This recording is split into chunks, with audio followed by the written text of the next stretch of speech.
ọdún kan tá bẹ̀rẹ̀ splash ni mo ti join wọn as radio boy tí mi wá network ojú mi náà ti bẹ̀rẹ̀ lágìlú ọdún mẹ́wàá wọn náà fẹ́ ṣe ọdún mẹ́wàá tí mo fi sàn wọ́n ẹ̀jẹ̀ omi àtàrà ni o tòru tọ̀sán ọjọ́ tí n bà ní wá èyí ṣe sọ̀rọ̀sọ̀rọ̀ tí ó ṣàfojú di pé ká máa play orin náà yín pè wọ́n pé ní wá yín tọrọ àyè kódà lọ́jọ́ tí mo bímọ tá ṣe ń gbọ́ ọmọ mi lé mi lọ́wọ́ báyìí tí mo kí ìzẹ̀rẹ̀ tí mo ṣàdúrà fún tí mo gbélẹ̀ mo gbé ọ̀kadà bẹ́ẹ̀ mo tún lọ ṣe ètò mi tí mo ní lálẹ́ ọjọ́ náà. gbígbàgbà ni ká máa rọ́jú ìgbà ń padà bọ̀ wá gbà ni mo mọ Orolabi lójú. I'm very sure that one day you will change my story to glory.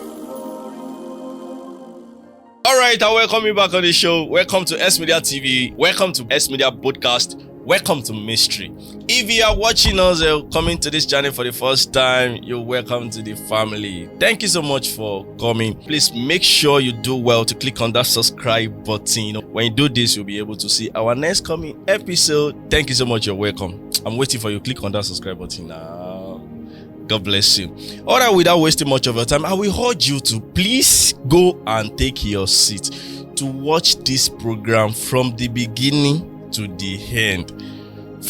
Underline that word, from the beginning to the end, before you drop your comments. You have to understand something before you drop your comment.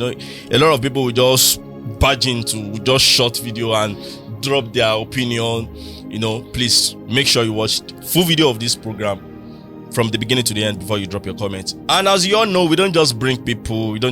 anyhow people on this show. We bring people that will tell us, that will gain from their wisdom, that will tell us things and talk much about mystery of life. Join me as I want to welcome my handsome, I will call you comedian. Wow. Because most of your fans know you as comedian on TikTok. Of course, wow. Let's just give that TikTok to you. We give you that flower.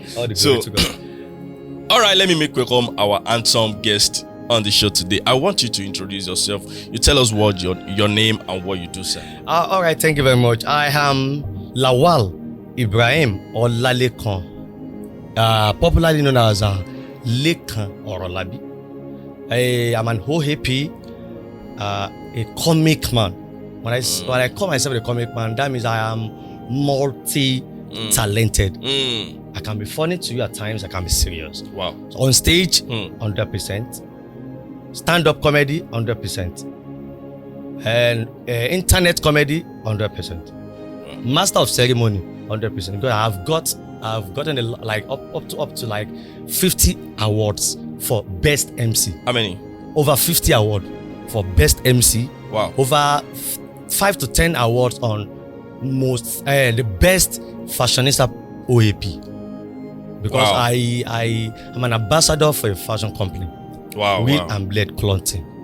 and Ola Scooter. Wow. So a lot of things. Audio visual to make audio for you. Produced a matching video for that sound. Look, free advert. I like that. Okay. And I want to assure you as you're watching that if you are patronizing or you have a good relationship with Smedia, you are on the right track. Because when it comes to clean, unique, outstanding visual, I can guarantee him. Perfect production. And I want to tell you, so that you won't be surprised, my interview will be more of bilingual. Because I love to deliver in Yoruba. Most of people can assure that. I went for for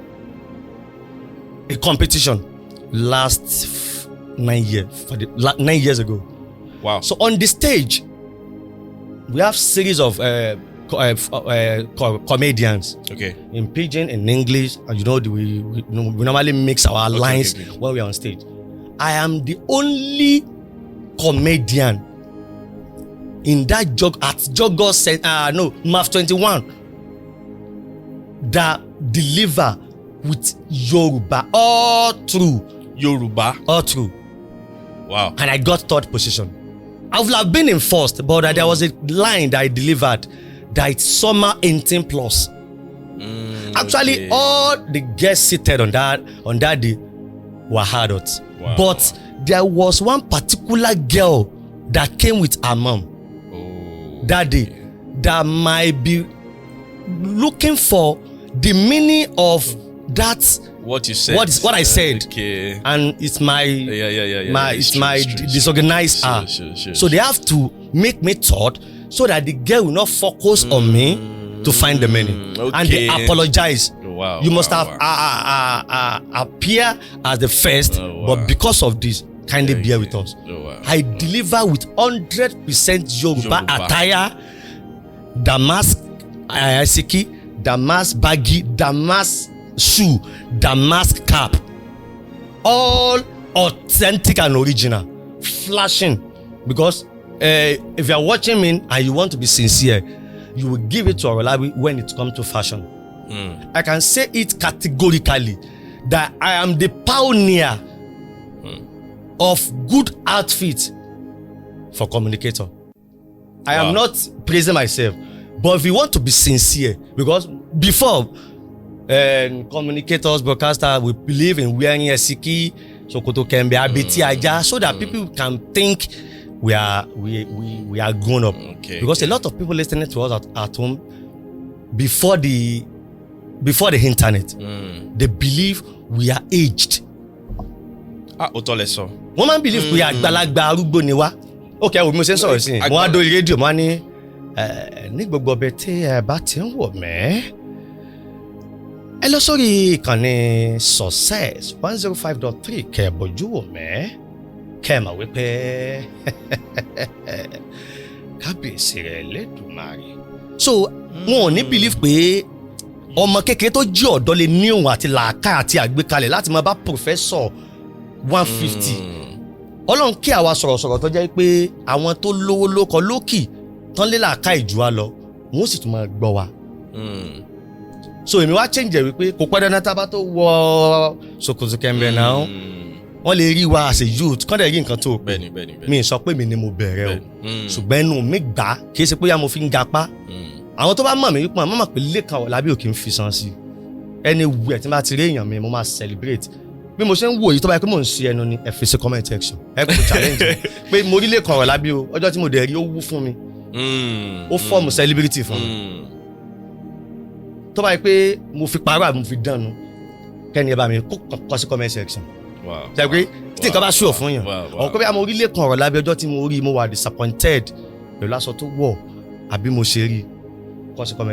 gbogbo nǹkan jẹ sọ tí ẹ ń ṣe with the seconds tẹ́ fi sọ̀rọ̀ ó ti show. so bó ṣe jẹ́ ní tí tọ́jọ́ ti ẹ̀ ń kọ́ Smedia ìgbà tí mo débi báyìí mo kọ́kọ́ ṣàdúrà mo dẹ̀ sọ pé tí bá ṣe fẹ́ kó rí fún ẹ kó rí bẹ́ẹ̀ fún mi náà ẹ tí ò bá láníyàn rí ò lè sọ bẹ́ẹ̀ o obi tá a ti gbàgbé ọ̀dọ̀ TQ láti pàdé as ọmọ àdúgbò lọ́lọ́run kẹ́mi lólómi tí kálukú ń wá network look at you today ọlọ́run ti dé ọlọ́run ti wà tó ti dé tán ó ṣẹ̀ṣẹ̀ bẹ̀rẹ̀ ní Smedia group of company tí wàá máa fìrìn iṣẹ́ rẹ́ǹtì tí wàá máa fẹ́ǹtì kámẹ́rà. ẹ sọ kankan nínú ọ̀rọ̀ yín tí mo rí mu ẹ ní ìgbà tí ẹ wọlé ẹ ṣàdúrà kan ẹ wá ní mo ṣe fẹ́ kó rí fún ẹ. kó rí bẹ́ẹ̀ fún mi. ẹ wá ní kò ṣe gbogbo èèyàn ló lè sọ̀rọ̀ àdúrà ẹ. kó ṣe gbogbo èèyàn ló lè sọ bẹ́ẹ̀ torí pé wọn láníyàn rẹ̀ wọn láníyàn rẹ̀ nítorí pé wọ́n kàn fẹ́ yín sí ẹni wọn like yẹ rárá o ẹni tó pè ní best friend yẹ tó fi ipò ló ń jà fún ọ ó di jẹ́ pò ń ga ni ò tí ì jọ ga ju bí tó wà lọ. tó bá wá kúrò níbẹ̀ tó bá tẹ̀síwájú bí ìrìn àjò tèmi ṣe rí nìsín tí wọ́n á wọ Success wọ́n á rí i pé ẹ gba ẹ wá àṣé mo ti ń feel comfortable gan jù gan. àṣàwọn a lot of things wà tó yẹ kí n ṣe gan tí mi ì fojú sí but àyìnkan yẹn ó dàbí pé wọ́n ṣèkà fún mi not knowing that pé oore náà ṣe fún mi mo ti achieve nǹkan tí mi believe mo lè achieve láàrin 20 years láàrin ọ̀sẹ̀ méjì àwọn registration àwọn ìwé àwọn paper tí mo ti ní tí mi dẹ̀mọ̀ kò wúlò fẹ́ mi gan. à ń bọ̀ bẹ́ẹ̀ sà à ń bọ̀ bẹ́ẹ̀ sà tó má máa bèrè ọmọ ibo lẹ dàgbà sí. Ìbàdàn lọ́lọ́run Ìbàdàn ni bàbá tó bí mi Ìjẹ̀ṣà níyà mi dáàdì mi ọmọ Ìbàdàn nílé Osófì ilé Akérèlọ́jà lẹ́gbẹ̀ẹ́ ilé Akérèlọ́jà àbá Ìbàdàn mo ti ṣe ní gbogbo àwọn elementary school mi Ìbàdàn mo ti lọ Poly Ìbàdàn mo ti ṣe ND mi as electrical electronics mo wá kó bẹ́ẹ̀ mo lọ ṣe degree mi ní LAUTECH LAUTECH yẹn bẹ́ẹ̀ mo ti ṣe applied mathematics àwọn èèyàn máa wò pé báwo lẹni tó jẹ́ applied mathematics graduate ṣe ń sọ̀rọ̀ lórí rédíò tó jẹ́ entertainer. mo fẹ́ bí náà pé. but mi regret pé mo ṣe applied mathematics. nítorí pé applied mathematics àwọn kankan wà nínú applied mathematics pé ó máa fẹ orí ẹ á jẹ́ kó o wá ọ̀nà níbi tí táwọn ìbílẹ̀ pọ̀ náà ò sí because calculation ó mọ ibi tó ń lọ tó bá ti arrive as 2x àwọn tó bá ti arrive as the integral of 0 to infinity dy dx over 3x over 2x square tó bá ti drive bẹ́ẹ̀ ọlọ́run ṣàánú mi ò sí o mọ̀ pé ó gbà á so you must find way to get that topic that answer so it life challenges bá dé mo máa apply iṣẹ́ course tí mo ṣe sí school life so kò kì í jẹ́ kí problem show lójú mi because kí problem yẹn tó dé mo ti máa ní solution fún mo ṣe course kan of recent mo ṣe advance in broadcasting and journalism ní TNM media. bẹ́ẹ̀ tí ṣe wáyé tún ṣe course. yes na àwọn èèyàn wò pé àwọn dídí Orolabi bí ara ẹ̀ lọ sí TNM lọ́jọ́ iwájú tó bá bẹ̀rẹ̀ sí ní sọ pé yàtọ̀ sí pé ó jẹ́ applied mathematics what can back your talent máa fàyọ ní fò á ti wá dọ̀gá aṣẹ́ngbà náà á wà sí àwọn sáré kí lẹ́lẹ́lẹ́lẹ́ wọn wá certificate masters in view lórí iṣẹ́ rédíò masters in view mi fẹ́ dákọ̀ school. so ẹ kò nílò kí n bi yín pé báwo lẹ ṣe detect àbí kí n bi yín pé báwo lẹ ṣe detect ẹ̀bùn. ara bàbá mi mo ti gbogbo ẹ̀bùn tí ń tẹ́ bá rí nínú mi ara dáàdì mi ni torí òṣèré tíátà ní dáàdì mi àwọn tó bá mú báyìí wọ́n á jẹ́rìí àwọn ní ológiri márùn ìdọ̀tí àwọn àti gbégalà wà arígbábuwó lógùdù agbábíàká bàbẹ́ ẹyẹ àti bẹ́ẹ̀ lọ wọ́n jọ arígbábuwó ọlọ́fà àná àwọn tó bá ń gbọ́ mi báyìí wọ́n mọ̀ jẹ́rìí ẹ̀ àwọn ọlọ́fà àná lè jẹ́ ọ̀gá wọn o ṣùgbọ́n ọ̀rẹ́ ni wọ́n kò rí kó sùn nítorí pé nídìí iṣẹ́ entertainment o lè jẹ́ 50 years kó dẹ̀ jẹ́ ọmọ sẹ́fọ́ ọmọ 18 éèjì rẹ̀ ó pàtì báyìí tó bá fẹ́ ṣe entertainment o ó pé yóò mọ sọ fẹ́ pé ọ̀gá rẹ̀ ló ń jẹ́ ni nítorí pé ó bá nídìí iṣẹ́ yẹn ni tó bó ṣe jẹ́ ni. tí n bá máa bí yín sà báwo ni ó ṣe rọ̀ yín lọ́rùn sí láti máa sọ̀rọ̀ tẹ́lẹ̀ lè sọ fún over bí 1 hour. mo lè sọ̀rọ̀ láì dákẹ́ láàrin 5 hours láì dánu dúró ṣùgbọ́n mi lè rojọ́ 30 minutes. ẹjọ́ yàtọ̀ sí ọ̀rọ̀. mi lè rọ ẹjọ́ nǹkan ẹ̀sùn mi àwọn èèyàn mọ̀. ẹjọ́ nǹkan tí a bá ẹ ti ń pè mí ju ẹ ti ń rojọ́ ju àmàsùn but mo lè sọ̀rọ̀. I talk to earn. ọ̀rọ̀ sísọ mi ò sì fẹ́rẹ́ I talk to make money torí mi ní iṣẹ́ mi àwọn tó mà mí lè sọ mi ní iṣẹ́ mi 20 years mi dẹ̀ ní lórí rédíò 20 years on radio over 20 years in entertainment ẹni tó bá sọ pé mo ń parọ́ kó lọ bí ọ̀gá mi Ajíbọ́lá Akínyẹfà 2005 mo wà rédíò tí mo dẹ̀ ti ń sọ̀rọ̀ 2025 la wà yẹ calculate mo ti ṣiṣẹ́ ní rédíò Nàìjíríà rí mo ti ṣiṣẹ́ lámúlùdún as a freelance broadcaster kí tó join iléeṣẹ́ Splash FM ọdún kan tá bẹ̀rẹ̀ Splash ni mo ti join wọn as radio boy tí mi wá network ojú mi náà ti bẹ̀rẹ̀ Lágìlú èmi ò tó l'opportunity èmi ti wà ní school wọ́n ti ń recruit lọ ọlọ́wọ́ kádàrá ni torí mi fẹ́ lọ jù bẹ́ẹ̀ lọ àwọn tó já àwọn ọmọọṣẹ́ mi ti wá gba staff kémi tó dé ọmọọṣẹ́ tí máa dọ̀bálẹ̀ kí mi tí máa sọ pé bẹ́ẹ̀ Lekan ó wà dẹ́ni tí sọ pé bóò ni ọ̀rẹ́ àfà tí ń bọ̀ mí lọ́wọ́ tí ń ta mi tún wá sọ̀rọ̀ sọ pé mi lè sọ̀rọ̀ bọ̀ sọ́mọ́lá káyọ̀ pé odidi Orolabi kí wọ́n á sọ pé là ń jà kí wọ́n á jọ pé ìmọ̀ sọ pé ń pè mí ń bọ̀ dànù kò mọ́lá káyọ̀ wọ́n á máa sọ pé àlà ni ó fòkù ọ̀lẹ́ hàn so ẹni yẹn náà ti mọ̀ pé ẹni yéé sẹ́gbẹ́ mi báyìí òun bẹ́ẹ̀ ni. lọ́dún 2004 mo ń sun ìjálá kí ọ̀rẹ́ mi kan Ẹniọlá tó bá ń wò mí báyìí náà mọ̀ ó lè jí mo fẹ́ràn èjì gan tó pé mo nífẹ̀ẹ́ èjì nígbà tí mo fẹ́ yàwó mi mo ní kó lọ ṣèjì èjì tó wà lẹ́nu mi tó wà lẹ́nu ìyàwó mi á lọ ṣe nítorí pé ó wù wọ́n. wow so ó fi hàn pé tó bá rí nǹkan tó fẹ́ o lè jẹ́ kí ìyàwó ẹ ṣe kò dẹ̀ máa fọ́ fún láyé ìyàwó ẹ kò dìbò tó bá tó fẹ́ ní tó lè jí ń ta. so ọ̀gá mi ló wá gbọ́ ohùn mi pé ọmọ òun ló ń sọ̀rọ̀ wọ́n wá ń wá mi kí wọ́n rí mi. wọ́n tó dọjọ́ kejì wọ́n tó gbọ́ yín wọ́n tó tó ilé ghetto ní Bembo ní Sango wọ́n wá wá mi wọ́n ọjọ́ kan àmọ́ kan ń bọ̀ lálẹ́ ní poli Ìbàdàn mo kàn ń sùn jà láyé rìn ni. ọdẹ tí ó pèrìn ọ̀tọ́jú ìgbé ọdẹ tí ó pẹ́ fọ́ ọ̀tọ́jú àjàbọ̀n ọdẹ tí ó pa túrùkù kò ní ṣàfihàn ojúgun. mo ti pè mí ọmọ táwọn wá ní ọ̀sẹ̀ pè mí nù wá bí mi pé ta ló kọ́ mi pé mo lè kéwì ọdẹ ìlú Ìbàdàn gbogbo ibi tí wọ́n bá wà ìkan wọn ní bàjẹ́ àwọn ni wọ́n kí èèyàn kan nínú fíìmù kan mo wá mọ́ ìmú wọn wọ́n pé èmi náà lóhùn yìí ohun tí mo wá kí èèyàn kan nínú fíìmù èmi wá fẹ́ ṣe bí wọ́n ṣe ṣe wọ́n rí pé èmi náà ní ohun kan tó yàtọ̀ sí báwọn ṣe sọ èmi ò rí sọ báwọn ṣe sọ ṣùgbọ́n tọ̀dọ̀ mi wá yàtọ̀ àwọn èèyàn sọ fún mi pé ìjàlá làwọn ń ṣe yẹn ẹ̀sà ní tiẹ̀ yìí mo ṣe tẹpẹlẹ mọ́nu. wow. Kí ni wọ́n sọ nínú fíìmù lọ́dọ̀ náà nínú fíìmù ni wọ́n kí ọba jọba lókè ṣàwàdà ọba jọba lókè ṣàtẹnusọ ọmọ alágbẹ̀dù ọmọ òtílẹ̀ tàbí sun akésùnà abòmí sun ọmọ abiyaro gélémọ̀ ọlọ́lóde ọ̀kárálé. nǹkan sọ nínú kíní yẹn nìyẹn ewì tí mo sọ mi tí ì sọ láti ọdún 15 years ago tí mo tún tọrọ yẹn. àwọn kan mi wá tí mo ti á ní 20 years ago tí ń bẹ lórí mi. mo fi wá mọ òun yẹn lọ́gá mi wá gbọ́ tó wá ní kí n máa fi wá kí Ọlọ́run lórí rédíò kí n máa fi plọ́ọ̀tì àwọn lọ kọ lẹ́tà wá pọ̀ fẹ́ kọ́ṣẹ́ ibi tí gbọ́n ti dénú torí pé bàbá tó bí mi entertainer ni ẹ̀rù wa ń ba mami pé bàbá rẹ̀ ń ṣe tíátà ọmọ náà tó fẹ́ wọ rédíò lọ iṣẹ́ ayé ni wọ́n ti máa sọ báwọn lè gbà tó máa gbé mi lọ sí location wọn ní gbà kan lómi wọ́n ṣiṣẹ́ kan ní bádékú jagunjagun tí jagunjagun alákọ̀ọ́kọ́ kọ́ lélẹ̀ tẹ̀ ń wo yìí o jagunjagun ti kọ́kọ́ wà o the first jagunjagun arígbàbuwó ló ṣe àtàwọn ọlọ́fà náà àwọn tó bá ń wò mí ọmọ báyìí ṣe ìṣẹ́fàṣẹ́ advert ẹ̀ lọ́dún náà wọ́n gbé mi kọ́kọ́ lọ́rùn ni o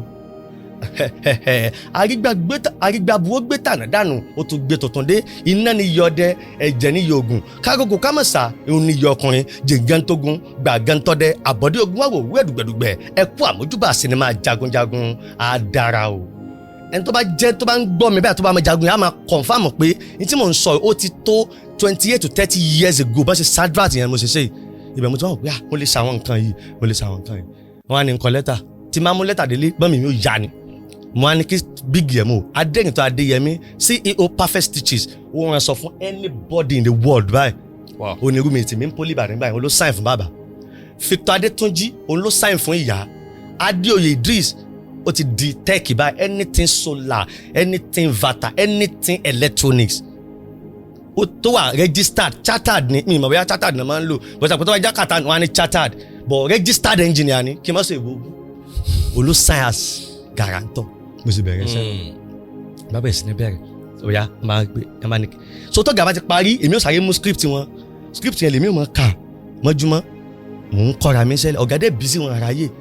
ọjọ́ kan wà ẹni tó wá máa ń sùn jàlá fún wọn bí ó ṣe wá nìyẹn wọ́n ṣe ní káníwọ̀ ní ìsìn káníwọ̀ lè sùn jàlá kó dẹ̀ tó ṣe segment tó máa ń ṣe ní ìsìn ni ṣe bí ò bá cover up fún mo lè ṣe sá torí wọn àti ìkọ́ mi ní nǹkan tó jẹ mọ́ bẹ́ẹ̀ wọ́n dẹ̀ mọ̀ pé ilé entertainment lèmi ti jáde èmi dá wá ni mo kàn gáìdì lásán lèmi wá gbà lọ́dọ̀ wọn ọ̀gá mi kọ́ ló kọ́ mi jingle ọ̀gá mi kọ́ ló kọ́ mi MC wọ́n mọ̀ bá ṣe ń wà wọ́n náà iṣẹ́ rédíò nìkan náà kọ́ mi ọ̀gá dẹ̀ máa ń gbé fún mi pé Orolabi ò ní iṣẹ́ rédíò nídìí iṣẹ́ jingle ká MC èmi mo MC lọ́jọ́ wedding wọn tí n bá dá mi ní MC táwọn ọ̀rẹ́ wọn Báyọ̀ Fálékè nígbà yẹn láyé Splash Bọ̀dàkọ́lá Ládòkè gbogbo wọn wà ń bẹ̀ ṣe tó ń sá mo wá bẹ̀rẹ̀ business ní bẹ̀rẹ̀ nìyẹn tí mo fi join rédíò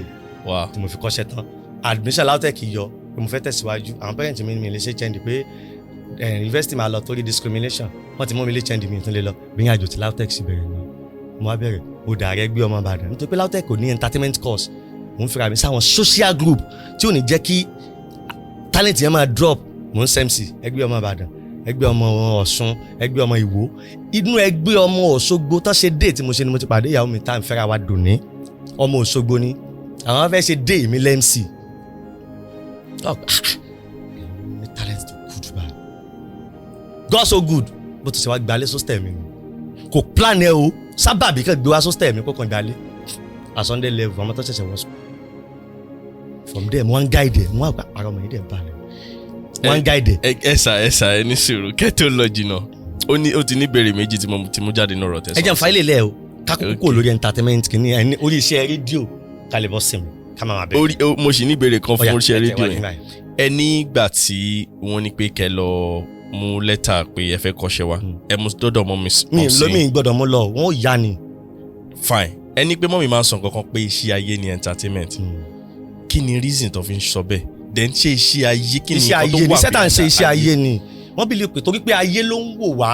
ẹni tí inú rẹ̀ dùn sí wọ́n bọ̀ wá lọ́wọ́ ẹni tí inú rẹ̀ ó dùn ọ́ bọ̀ wá lọ́wọ́ ẹni tó ń rẹ́rìn tẹ́ pé bí ní bẹ̀nu rẹ̀ yóò wà ẹni tó níbi nínú tí ń lejú ọ wà ń bẹ̀ náà fi ní pé iṣẹ́ ayé ni wọ́n kàn fi gbólóhùn kọ́fà rẹ̀ ni ṣùgbọ́n Òṣùpá wa sọ pé ẹni táyé ń béèrè ó sàn ju ẹni táyé gbàgbé lọ́jọ́ tí mo ti gbọ́ mo gbá mo wáyé a ṣe é lànà ni tó bá jẹ́ sí ayé á ṣe lànà ni báyọ̀ jẹ́ ń gbádùn á ṣe lànà ni òwò àsán ju ẹni ayé gbàgbé á ṣe lànà ni. nǹkan tí mo máa ń fẹ́ nínú obìnrin lára mo máa ń get as àbúrò as school daughter. ọ̀rẹ́ mi kan wá ló ń fẹ́ mo máa ń jọ tó bá fẹ́ tó bá ti mọ̀ pé ò ní fẹ́ ọmọ yìí jọ má sí lọ́nà torí mo mọ story ẹ̀. ó wá lóun ti lọ bá a sọ pé kò gbà fún un àsọ̀rẹ́ mi ò lọ àṣẹ́rù ń bà ní. ọ̀rẹ́ ọmọ tó fẹ́ lọ kọ́ lóun ti lọ bá a sọ ó sọ wípé òun ò lè fẹ́ òun bọ̀ kò disturb pé láti jẹ́ ẹ̀gbọ́n tọ́rọ mo ṣogbójọ ni wọ́n. torí ẹni ẹ lè máa wò mí sí kó máa rí pé bóyá mo gbà yàwó òun. ó ti sọ pé kò gbà fún ẹ bọ̀ sábàbí from ẹ̀gbọ́n ó ń pẹ́ lọ́dọ̀ mi feelings ń wọ̀ mo dẹ̀ ní máa fẹ́ ó dẹ̀ gbà. ọjọ́ tí mo ní máa fẹ́ ọjọ́ mẹ́ta kò wá rí yàrá mi tójú ń tì pé ó fẹ́ fẹ́. kí ni àwọn nǹkan tí obìnrin máa ń rí lára ọkùnrin tó máa ń fi ń wù kóun fẹ́ fẹ́? obìnrin fẹ́ràn ọkùnrin tó bá ní ẹ̀bùn. obìnrin dẹ̀ fẹ́ràn ọkùnrin tí ò bá kí ń sí ọ̀lẹ kò tí ì dá ní kì í sọ̀lẹ ó lẹ́bùn kò sànlẹ̀ táyì tí bá ṣe ó lè yàwó mọ́tò lọ ṣe láti lọ fi ẹ̀bùn rẹ̀ hàn. obìnrin máa ń rí ẹ̀bùn nínú ọkùnrin. obìnrin ló rí ẹ̀bùn lára ọkùnrin jù àwa gẹ́ ọmọ nǹkan kan wọ́n mọ̀ tá a lè jẹ́ jù wá lọ. dáadáa tó bá ní tọ́wọ́ pé kí lóbìnrin yóò ṣe mẹ́wàá fún ọ pé kí ló fẹ́ ṣe ìṣáni òun bá yóò ṣe mẹ́wàá yóò ṣe ọgbọ̀n. obìnrin ò fẹ́ ni tí ó rẹ́ wọn jẹ tó tún wá jẹ́ kámọ̀ kó wọ́n gọ̀. obìnrin ò fẹ́ ni tó rẹ́ wọn jẹ kó tún wá fi hàn pọ̀ gọ̀. òun rẹ̀ jẹ́ bọ̀ ń kóòdì ò jẹ́ kó mọ̀ ó tún wá jẹ́ kó mọ̀ pé wọ́n sọ fún ẹ̀ náà pọ́dọ̀ ọmọ yẹn máa sùn lé ní ẹ̀ má disturb mi. ó ní èsè dídì ní lábẹ́ bó tilẹ̀ kì yọ́sà láwọn tó náà ń fọ̀rọ̀ lọ. bẹ́ẹ̀ni so nǹkan tóbìnrin máa rí ni ó sì rí pé ilé yìí ò ń sọ̀lẹ̀ ó fẹ́ràn iṣẹ́. ó lè má lówó lọ ọkùnrin lè má lówó lọ́dọ̀ at that moment. owó ni ò ní iṣẹ́ tó bá wà establish yóò ní tùmọ̀ àwọn síbò náà nílé ni so lẹ́yìn ìgbà táwa jọ wá yẹn àbí kìnní látàrí pé adult méjì jọ ń wà papọ̀ kò sọ̀gbọ́n àlè chìtẹ̀ a lọ yọjú sí family èmi mo ní o èmi mo lọ́mọ a fẹ́ ṣùgbọ́n kí ìṣàgbára báyìí so a ṣàdúrà wọn ṣàdúrà fún àwọn fi wálẹ̀ wọn ń gbọ́dọ̀ a ṣe kejì àwọn èèyàn wá ń disturb pé kí ló dé ẹ ọmọ yẹn ti ṣe tó lábúrò wọn á ní pé kò pọ́n mi lé as public figure kí n tún ṣẹ́gun kan báyẹn láìpẹ́ mo make ẹ̀ fọ́mà àṣìṣe wa ṣe wedding register engagement ní kai wedding dodo èdè ló sẹ́ǹsì lọ́jọ́ wedding mi lóṣogbo short down ní ọ̀lù pọ̀ ọjọ́ ìyàwó mi tó bí lé pé so mo sì lè ṣe wedding pẹ̀lú mo ní ọjọ́ tí wọ́n sọ nǹkan kan lóṣtẹ̀ tí mo sọ pé màá dẹ̀ prove ara rẹ̀ òyìn mú ni ẹnìkan wà tó wà lọ́dọ̀ mi lọ́jọ́ kan wà kọjá lójú inú pé dídìrín 100 level tí ń lọ fọmọ 500 level kò lè wọ́ọ̀kì hàn ẹni tí ó jáde tí ó wọnú ayé lọ yóò kàn jẹ́ yóò fi wọlé sọ́stẹ̀ ni ẹni yẹn sọ kọjá máa ń sọ fún un pé sọ gbọ́n tẹ́ni yẹn sọ ṣùgbọ́n máa prove ẹni ẹ̀rọ ni òun náà máa wo fídíò báyìí prove ẹni ẹ̀rọ ni marry you. ok pẹ̀lú ups and down pọ̀ o ups and down pọ̀ àwọn tó mọ story ni wọ́n mọ confirm mi ups and down pọ̀ gan jẹ́ pé àbúrò dáàdì mi lọ́jọ́ tí wedding wa pé week ó sọ pé Orolabi àtìyàwó ẹ̀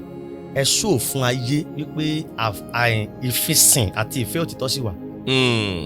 àti lọ àti bọ̀ mo lè yàn kan tó tún nífẹ̀ẹ́ Ọlọ́run lára mi tẹ́pọ̀ tún jẹ́ pé ó tún wà nínú ayé mi nígbà tí mi àti àwọn mi ọjọ́ wà papọ̀ ó tún sì tì mí dáhùn pé 5 minutes láti jẹ́ kí wà àti àwọn ẹ̀ pa kò lè work kéèyàn kóbìnrin pé èèyàn jókòó kó dẹ̀ fìyàn lẹ̀ for good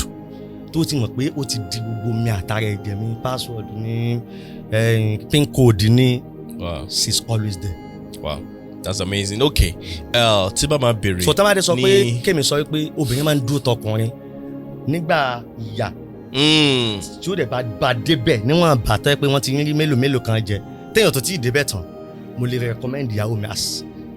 ẹ má gba flower. perfect ìyàwó ọmọ Òṣogbo ni wọ́n máa ń sọ pé àwọn Ọ̀ṣun nice pé product Òṣogbo da èmi confirm. àǹtí mi Ọ̀ṣun lòun náà ti lọ mú ọkọ. so ẹ̀yin Ọ̀ṣun àwa Ìbàdàn àsìkò àtàwọn ìlú tó kù ni o ṣàyẹ̀wò pé torí pé ibẹ̀ lèmi ti mú ìyàwó ni gbogbo ìlú pátápátá ni wọ́n á tó nípa kọ̀ọ̀kan nínú ayé mi táwọn náà dájọ́ gbogbo ìlú pátápátá ló ṣe dáadáa sí Kánò ńkọ́ gbogbo ìlú Fúlàní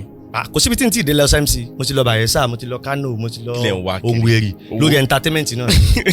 mo ti dúró látàbújá mo mú attachment látàbújá débàdàn yìí. attachment irun. attachment àwọn tó bá ń ọ́sùlà ló lè mọ̀. attachment yẹn túmọ̀ sí wípé èèyàn ó dúró wọ́n ń gbé mọ́tò ní 5,000 8,000 ìwọ wá san 1,500 ìwọ ó dúró tá bá ti ń sọ̀kalẹ̀ ó fìdí ti díẹ̀ ó lápótí kékeré kan tá máa ń gbé fún wa láàrin ojú ọ̀nà workway nínú àjòkò rẹ̀ chai sọ pé kí ni mo wá ṣe torí pé wọ́n pè mí fún MC at the end of the day màá rí 1,500 naira tí máa yọ owó mọ́tò tán òun mo ṣe dúró láti Àbújá wá Ìbàdàn sọ pé kí ni ìdí pé n tí mo ń ṣe wọ́n fowó pè mo máa ń yáwó lọ́wọ́ mọ́mì mi tí màá fi wọ mọ́tò lọ sí MC mo fẹ́ lọ showcase ara mi mo máa ń yáwó lọ́wọ́ owó tí mo ti jẹ yàwó mi ìlé sán tán owó skul rẹ̀ mo ti yáwó skul rẹ̀ tó jẹ́ kó lẹ́stra yíya tí mo fi san gbèsè ìwé ilé ẹ̀yà rẹ̀ ó ti fi dúró fún mi rí torí gbèsè ìwé ilé wọ́n ní láti sọ fún mi pé Ọ̀ṣun ní Ọ̀yọ́ state property ní àwọn lè gbà. ẹ máa stubborn gan wọ́n á sọ pé kò sẹ́ni tó lè fẹ́ mi láyé yàtọ̀ sí ìyàwó mi torí tó máa sọ pé àwọn Orolabi hands gun so lè ẹ̀ǹdíọ̀ nǹkan tí ìyàwó mi ẹ̀ǹdíọ̀ ìyàwó mi ọmọ rẹ̀ ti ń fẹ́ mi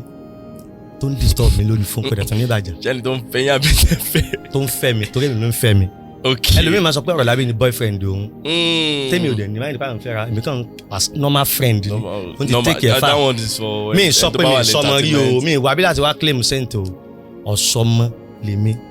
kó máa yẹ pé wọn máa máa drop pé wọ́n á ń débi wọ́n fọ́ọ̀mù ọ̀sọ́mọ ẹni tó ń fẹ́ mi rí ó ti máa wò mí báyìí tó jẹ́ pé òun ló fọ́ òun náà máa pé òun ló ń fọ́ bàbá ò ṣe wàhálà ó dẹ̀ normal thing kò dẹ̀ sóbìn tó lè sọ pé mo fẹ́ òun rí tó bá kó customer section rí pé mo fún sínú ìbànújẹ́ ayérayé èmi gan ti fọ́ fún yín lọ́jọ́ kan àbí bóyá kò padà work out kò wá lórí ọ̀fẹ́ láti máa bá mi sọ̀rọ̀ ọ̀ bóyá mi padà máa tó ní nǹkan kan tí mò ń ṣe nínú ayé ẹ̀ bóyá lábàá kékeré lábẹ́ bó tilẹ̀ kọ́ mọ̀ lọ́jọ́ tí mo ṣe wedding àwọn ọ̀rẹ́ mi tá a ti jọ dọ̀rẹ́ pé àjọ ní nǹkan kan papọ̀ bọ́ ó wá bá ti padà dọ̀rẹ́ pé a lè enjoy ara wa being a friend àká máa lẹ́ra wa wọ́n dey understand ọ̀rọ̀ ẹlòmíì wa tí ó kàn like Ọlọ́run nínú ayé mi tí ò sí nǹkan kan tó fẹ́ fi mí ṣe yóò mọ̀ sọ fún ẹ pé mi ì ní ìdí ẹ̀fọn kankan I just love God táwa jọ dọ̀rẹ́ àwọn náà sí ọ̀rẹ́ ìyàwó lọ́jọ́ wedding. lórí ọ̀rọ̀ tẹ́sán tán sí sá ṣé nínú ìrìn àjò ẹ̀dá láyé kò dáa kéèyàn máa pààyàn kan lẹ́kún. kò dáa o torí tó o bá jẹ́ àwọn ọmọ rẹ̀ ó jẹ́ ìyàwó ìwọ tó bá ti pààyàn kan lẹ́kún láyé torí pé o fẹ́ jẹ́ èèyàn àwọn ọmọ rẹ̀ ò lè mú jẹ o ṣùgbọ́n tó bá wá rí gẹ́gẹ́ bí àṣìṣe tètè wá àforíjìn lọ́dọ̀ ẹni pé kò sẹ́ni tí ò ní bàjẹ́ àná. nǹkan tó mú mi débẹ̀ ni pé kò sẹ́ni tí ò ní ìbàjẹ́ àná. ok gbogbo àwọn àgbèrè tèmi ti ṣe sẹ́yìn mo rí gẹ́gẹ́ bí ìbàjẹ́ àná ni torí pé kì í ṣèmi ni mò ń ṣe ìgbà tí mo tó stop mo tó mọ̀ pé èmi kọ́ ni mò ń ṣe. bí pé yẹn kàkà kó lójú yẹn báyìí nígbà tá a wá mi rí Ọlọ́run kí àánú ìtìsílẹ̀ Prophet TJ Adérẹ̀mí Mountain of Mercy and Deliverance International Ministry Incorporated l'Australia ló wà mí rí ló ṣàwárí mi àwọn ìmọ̀ ń bèrè pé Orolabi so ti di Christian I will die as a Muslim ẹni yẹn tó wá sọ fún mi pé ọjọ́ tó bá sọ pé wọ́n fẹ́ di Christian ọjọ́ náà ni mi ní báyìí sọ̀rọ̀ mọ́ ìyàtọ̀ báyìí láàrin ẹ̀sìn salvation Orolabi ẹ̀mẹ́jì wọn fi mí sọ yín lẹ́nu o ipò èmi tẹ̀ ń tẹ̀lé lẹ̀ fi kírun mọ́ o so bó ṣe jẹ́ nìyẹn àkàṣàwárí mi ni mo dẹ̀ rí aláìpẹ́ nǹkan kan tó ń delay gangan lélẹ̀. ní tí a bá sọ ní presenting job tẹ́ ń ṣe lórí rédíò ìjẹ́ ó ti ní àwọn ìdojúkọ kan tí ẹ ti ń tẹ́tí dojúkọ níbẹ̀rẹ̀ tó jẹ́ pé ó ti fẹ́ sú yín time kan. ìdojúkọ pọ̀ gan-an ẹ̀yin lẹ́dẹ̀ ní máa dáhùn kéékèèké bọ́ tí màá fi dáhùn ni pé gbogbo ìdojúkọ tó bá ti dé bá mi láyé mo ti máa ń gbáradì mo sọ lẹ́ẹ̀kan nítorí pé bàbá mi sọ pé ẹni tí ò léèyàn náà lè jẹ́ èèyàn láìsípọ̀ jẹ́ èèyàn tó bá pẹ́ títí tá a bá dẹ̀ ń dàbìdàbì obì ọ̀padà yẹn ni o Orolabi àlẹ́ nìkan o iṣẹ́ ẹ̀wọ̀sí ọ̀dà àjọ oúnjẹ ẹ̀wọ̀sí lọ o. sorry sir ẹ bá mi repeat the phrase ẹni tí ò léèyàn náà lè jẹ́ èèyàn nínú ayé láìsípọ̀ jẹ́ èèyàn. láìsípọ̀ ń jẹ́ èèyàn. lára nǹkan tí mọ́mú mi mú nínú ọ̀rọ̀ bàbá mi ni bismillah kul wallah. dáàdì mi tún sọ wípé tó bá pẹ́ títí tá a bá ń da obì dàbì obì ọ̀yàn ìjọ kan ni ó fi hàn pé tó o bá ń ṣe wàá jánà ìjọ kan kò sí bóbi ó ṣe ní kọlu àwọn ìjọ kan tí kò sì sókè lọ́jọ́ kan ọjọ́ náà làdúrà gbà. ó tún wá sọ wípé gbọ́ mi o gbogbo ibi tó o bá ń lọ mọ̀ pé ò lé èèyàn kan o ó pé ọ kó o ṣiṣẹ́ ìwọ̀sí ń bẹ̀ ju kọ́ jẹ́ǹjẹ́ ìwọ̀sí lọ o tó o bá lọ bẹ́ẹ̀ nìkan lẹ́yìn ló fẹ́ 1,000 tó lọ lẹ́sìn tó fẹ́ 1,000 tó bá tán ẹ̀yin náà lọ wá ṣẹ́ṣe o ti jẹ́ǹjẹ́ ìwọ̀sí ṣùgbọ́n o lè lọ ṣiṣẹ́ bíríkìlà kó o sì jẹun bí ọba ńlẹ̀ rẹ lálẹ́ tọ̀ nàṣẹ báyìí sọpọ̀ oúnjẹ o síkọ́ lọ jẹun ìgbà tí mo wà ní skul tí mo fẹ́ sanwó skul mi tó wò pé mo máa ń rólù ṣòkòtò máa lọ ṣe bricklayer tí máa ti gbọ́n ara nù máa sáré lọ padà sí skul tó bá ti dọ̀rọ̀ lẹ̀ máa kọ́ ọmọ extra class ọjọ́ tí mo ń gbọ́ pọ́npọ́n jọ kẹ́nìkan ẹ̀yin ọmọ LAUTECH ẹ máa ń chó náà kílé tí wọ́n wà LAUTECH tó wọ́n zùn ní létà àti jáde ọ̀tọ̀ọ̀tọ̀ ni èmi ò rò lówó bí mi èmi náà sì fẹ́ jẹ́yàn so bó ṣe jẹ́ nìyẹn èmi àti dáàdì mi jọ pera wa jókòó báyìí ni pé lówó o sì fẹ́ lọ LAUTECH ọgbọ́n wo láṣẹ ṣe dáàdì ẹjẹ́ àjọṣe papọ̀ adẹ̀bẹ̀rẹ̀. kí ló dé tí ẹ má bínú ìbéèrè yìí o kí ló dé tí dáàdì yín ò lówó tán dẹ̀ lẹ́bùn. dáàdì ẹ̀yin lówó tó sì mọ́ lẹ́bùn Ọlọ́run sápamọ́ sára wọn ni. èèyàn lẹ́bùn tí ò sì ní lówó. wàláhì èèyàn máa ń lókọ tí ò tún ní lówó. èèyàn máa ń lórúkọ tí ò tún ní lówó. táwọn yóò dẹ̀ máa sọ pé ó yẹ kí bọ́bọ́ yẹn ti máa gun fẹ́ǹsà àbúṣe pọ́pùlà tó wàláhì yóò dẹ̀ máa dùn pé kó tó di pé mo ra first car mi àwọn yẹn sọ̀rọ̀ lábẹ́ ẹ ti pọ̀jọ́ kadà tẹ̀ ń gbé lọ yìí náà ẹ lọ ra mọ́tò èmi tí ń lè ra táyà láwọn yẹn ìwà máa sunkún nù lé máa rẹ́rìn ta entertainer ń jẹ ìyá especially sọ̀rọ̀sọ̀rọ̀ wọn tó pa ìbànújẹ́ wọn tì láti wá mú yín rẹ́rìn ẹlòmíì ebi ló bá wá sórí rédíò adébọ̀sọ gbogbo ẹ̀yìn ẹ̀yẹ wa níbi tẹ̀tí ń gbọ́ mi lásìkò yìí ẹ wò ó mo ní láyọ̀ tó sọ pé ìyà tí ń jẹ́ yẹn kò lọ títí o nítorí pé Ọlọ́run dúró dì ọ́ láti wá mú ọ dé ìpele tọkàn ni o gbọ́ mi dáadáa ibi tá a ti jáde ò ní ṣe pẹ̀lú nǹkan tọ́lọ́run fẹ́ ṣe nínú àyàdá jẹ́ ń sọ̀tàn ẹnìkan fún ọ o kí n bọ̀ adẹ́tẹ̀ tọ̀tọ̀ bògì kí ni mo fẹ́ sọ lórí adẹ́tẹ̀ tọ̀tọ̀ bògì lọ́sẹ̀ yìí mò ń bọ̀ ẹ kú kalẹ̀. gàrí ló dẹ̀ mú dé ibẹ̀ yẹn. kò tiẹ̀ tó jẹun tọ́ba tí wàá lọ sójú advance yóò ti ṣe báyìí tọ́ba tó ti padà dé sọ pé inú ìrònú ló wà. gbogbo bí tí ẹ ti ń gbọ́ mi mo kì í kààbọ̀ látọjú ọjà kí n bọ̀ adẹ́tẹ̀ tọ̀tọ̀ bògì yóò sì sọ story yóò dẹ̀ tó fẹ́ nìyẹn ní hope. tọ́ba dẹ̀ ti ń kó nu studio yóò sì tó mú problem ẹ̀ níbi tó fi sí ó tún lè padà lọ sínú mọ́tò kẹ̀ kó lọ síbi junction kan yóò sì tún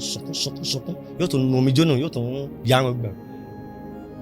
ibi tó ti ń lọ 50 naira àbọ̀ndẹ̀ náà tó wà lápò rẹ̀ tó fi pé wọ́n fi gbọ́kadà délé ó lè ṣèṣì bẹ́ẹ̀ nìkan wọ mọ́tò Ọlábí àwọn là ń gbé tó ẹ yóò tó filẹ̀ yóò bá sọ̀kalẹ̀ yóò máa tó fẹsẹ̀ rìn lọ́lé. challenges pọ̀ bọ̀ tí máa ní máa sọ ara challenges náà ni tí mo ṣẹ̀ tó ń face of recent yìí náà. bẹ́ẹ̀ni pé mo kúrò láti ibìkan sí ibìkan challenges and ìgbésí ayé ni ìyẹn gbọ́dọ̀ tẹ̀síwájú. torí àwọn èèyàn tó máa ń gbọ́ program wa wọ́n máa ń láwọn rí ẹ̀kọ́ kọ́ nínú ẹ̀ téèyàn bá ń face challenges ìjọ ní àwọn nǹkan tó yẹ kí yẹn mọ̀ láti lè borí ẹ̀. ṣé ayé story life tèmi ìtàn ìgbésí ayé mi bí ọ̀rọ̀ fíìmù ni. ọ̀rọ̀ fíìmù. wàláì tí n bá rántí èmi gangan sì máa ń sunkún. ìyá jẹ mí gan. ìyá mi yóò lọ sọmọ ọ̀dọ̀ ọlọ́kà ní new garage.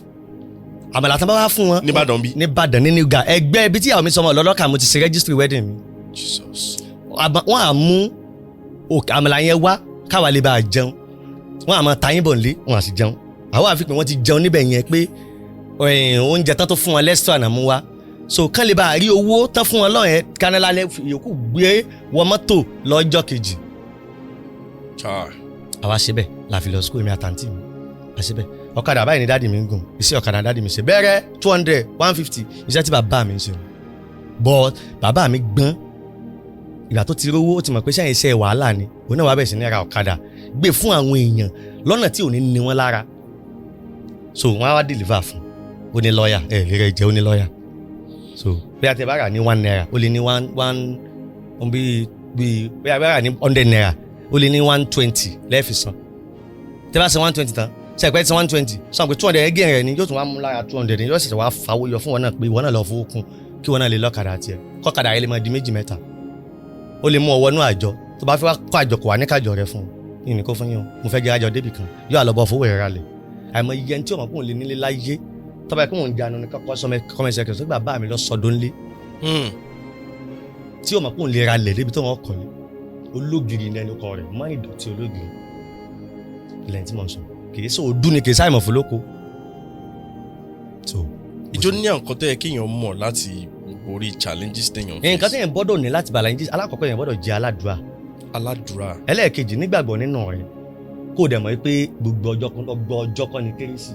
àwọn kankan wà tẹ́pá yóò sí ọ ìlú le gbogbo táìmù táwọn everybody mọ̀ pé yóò sòwò ń ta common sense ni bó ló sọ wá mọ̀ sọ pé nìkan ní í sí ọ. dípò kó o sunkún sọ́lọ́run kọ́ ẹ pé nìkan gan ní í sọ sunkún sọ́lọ́run ilé ti gbárò yìí ni Ọlọ́run sọ pé òní yí ojú kò nínú ẹni tó bá tẹ́wọ́ síwájú òun báyìí kó má dáhùn. àwọn àdúrà kan wà tọ́lọ́run ti dáhùn tẹ́kọ́ níbi tí ń dí o sì tó ń sọ̀rọ̀ òdì sọ́lọ́run. ìgbà tí mò ń gbàdúrà mọ́tò pé ọ̀rọ̀ láwẹ́ Ọlọ́run yẹ kí n ti ní mọ́tò mi wọ́n ti mọ́tò ń gbà náà mi wọ́n ti mọ́tò torí tí máa mọ́tò ń gbà náà máa fi sì wà wù. máa fi gbọ́mọ ni. o tí ní di mọ́tò tó o tí balance nínú ẹ̀mí mímọ́ ṣùgbọ́n àtẹ̀mí mímọ́ mi balance o ti ṣàwárà rẹ̀ wọ́n náà ti wá ẹ̀mí mímọ́ ti ń bẹ́nu ẹ̀. ṣé Ọlọ́run máa ń fúnyàn ní nǹkan ní ìgbà tí àsìkò tó yẹ tó bá fún mi nígbà náà ó lè ti gbẹ̀mí mi torí bá kan máa jáyé flẹ́rì abrakandadi ó bẹ̀ ni màmá jó ńgbà náà táwọn ṣe tán tó náà tán táwọn jó bá táwọn àní mọ̀gbà tá a lose focus bá rẹ̀ everybody ti balẹ̀ kó sì kan náà boys mi tó lè sìn yẹn wọn sáré no public figure ni wọn tó bá ti rí wọn gan ó dùn mí kó àlè yí kámẹ́rà gbogbo aṣọ wọn máa tẹ́ ni tó bá mara mọ́ tó bá dọ́dọ̀ mi dressing yẹn máa change èmi ìsọ̀gà pé onìkan ló ń pè àwọn ọmọ sẹ́yìn dọ̀tí wàá jọ pé ní kán lọ wo fọ́tò mi wọ́n máa sọ pé ọ̀gẹ́gì erin fún ọkọ̀mọṣẹ́ rẹ̀ ọ̀fọn èmi ń dún àwọn ọmọọṣẹ́ mi ń dún o.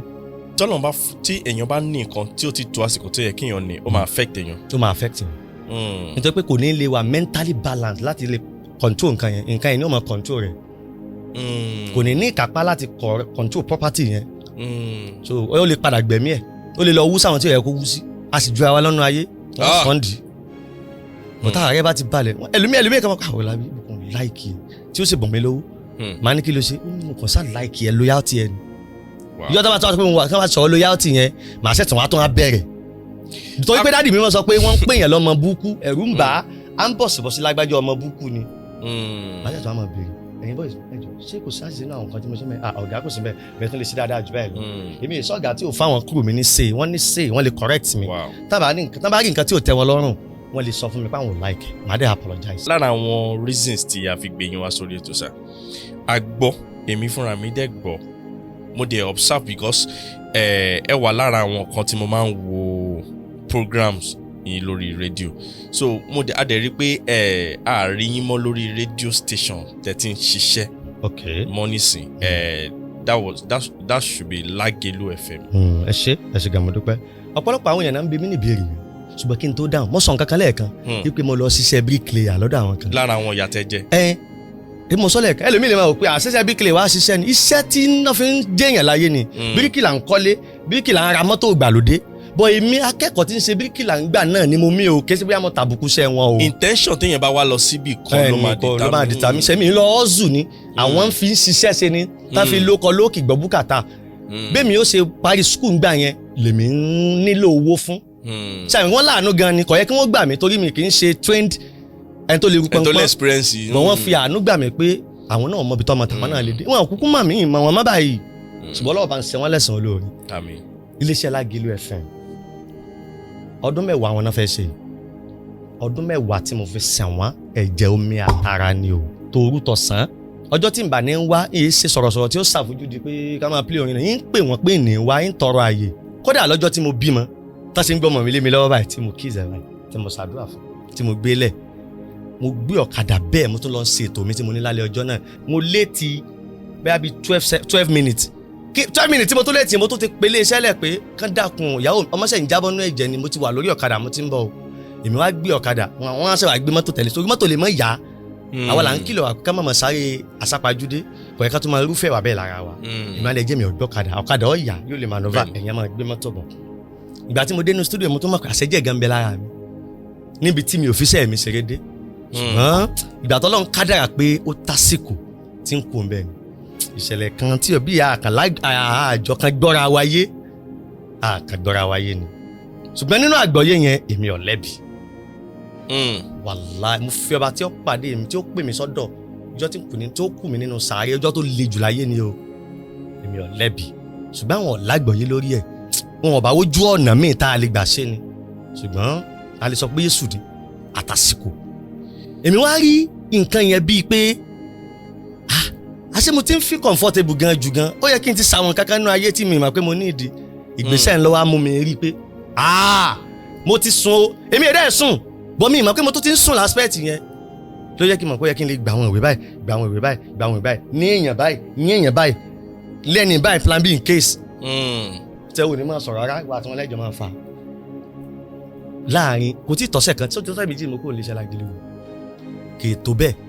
àwọn dọ́kúmẹ́ǹtì tí mo ti ní àwọn backup àwọn èèyàn àwọn slot tí mo ti ní nígun kọ̀ọ̀kan tẹ́ pé tí nǹkan bá dé tí wọ́n dìde tẹ́ pé ìwọ́gàn máa bẹ̀ wọ́n ni pé ibo ni wọ́n wà tẹ́lẹ̀. ẹ ṣe mọ̀ pé ọ̀pọ̀lọpọ̀ èèyàn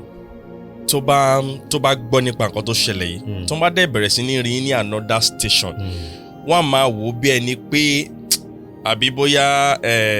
ẹ̀yin lẹ́sìn kan tí ò dá. ẹ o lèmi náà ṣe ń sọ ń sìn kálílẹ̀ tí mò ń sọ yìí ká ní mo fi ń tàbùkù